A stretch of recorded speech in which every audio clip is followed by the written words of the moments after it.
Topic جو ہے foreign policy of U S A. اس وقت دنیا کے اندر 193 اسٹیٹس ہیں. موسٹلی کنٹریز کے اندر فارن پالیسی ریٹن مینوسکرپٹ نہیں ہوتا ہے. یہ کوئی ریٹن ڈاکومنٹ نہیں ہے.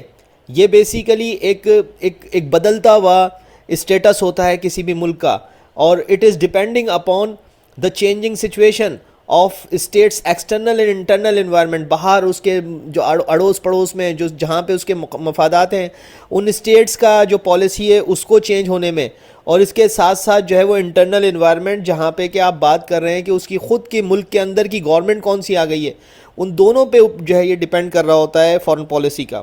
What is the importance of foreign policy? Foreign policy provides safeguard to the country. It promotes national interest. What are the sources of US foreign policy? تو یاد رکھیے گا US کا ہی نہیں ہے, پوری دنیا کا ایسی ہوتا ہے. یہ دو ہوتے ہیں, میں اس کو اوپن کر دیتا ہوں, ایکسٹرنل انوائرمنٹ اور انٹرنل انوائرمنٹ. ٹھیک ہے جی. امریکہ کی فارن پالیسی کو کون طے کرتا ہے؟ تو کانسٹیٹیوشنلی امریکہ کا کانسٹیٹیوشن اس بات کو طے کرتا ہے کہ امریکہ کی فارن پالیسی کو اس کا پریزیڈنٹ بنائے گا. تو اب دیکھیے فارن پالیسی چینج ہو رہی ہے کیونکہ انٹرنل انوائرمنٹ امریکہ کا چینج ہو گیا ہے. وہاں پہ اب ایک نیا صدر ہے, نئی گورنمنٹ ہے.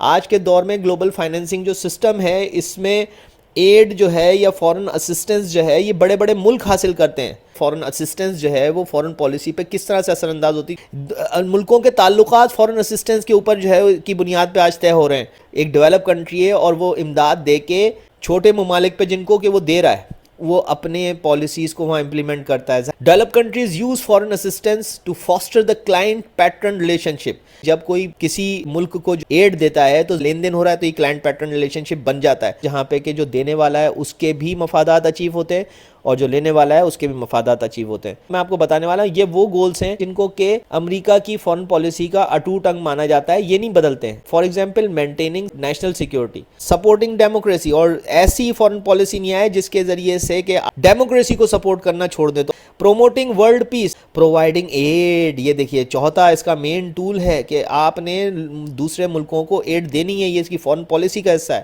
اسٹیبلشنگ اوپن ٹریڈ, اور اس کے ساتھ ساتھ وہ اوپن ٹریڈ کو اسٹیبلش کرنا ہے فارن پالیسی کے ساتھ. بہت سارے ممالک کو امریکہ نے ایڈ دی ہے. اس کے ذریعے سے یہ جب ایڈ دیتا ہے تو وہ اس کی ریسورسز کو امریکہ کنٹرول کرنا شروع کر دیتا ہے. ممالک جو کہ ایڈ لے رہے ہوتے ہیں کہ وہ کہیں نہ کہیں امریکہ کی بات کو سننے کے لیے مجبور ہو جاتے ہیں. امریکہ نے اس کے ذریعے سے فوجی اڈے تک قائم کر رکھے ہیں دوسرے ممالک کے اندر. بہت سارے ممالک کے اندر امریکہ کے فوجی موجود ہیں, وہاں پہ اس کا اسلحہ کھڑا ہوا ہے جہاں سے وہ وار کو شروع کر سکتا ہے. سننے والے کو ایسا لگتا ہے کہ امریکہ کسی ملک کی مدد کر رہا ہے, لیکن امریکہ اصل میں اپنی مدد کر رہا ہوتا ہے. امریکہ کی امداد لینے والے ٹاپ کے کنٹریز رہے جو کہ اب اس کے ٹریڈنگ پارٹنر ہیں. آج امریکہ نے اس فورن اسسٹنس ٹول کے ذریعے سے وہ کچھ کر ڈالا ہے جو کہ کوئی تصور نہیں کر سکتا.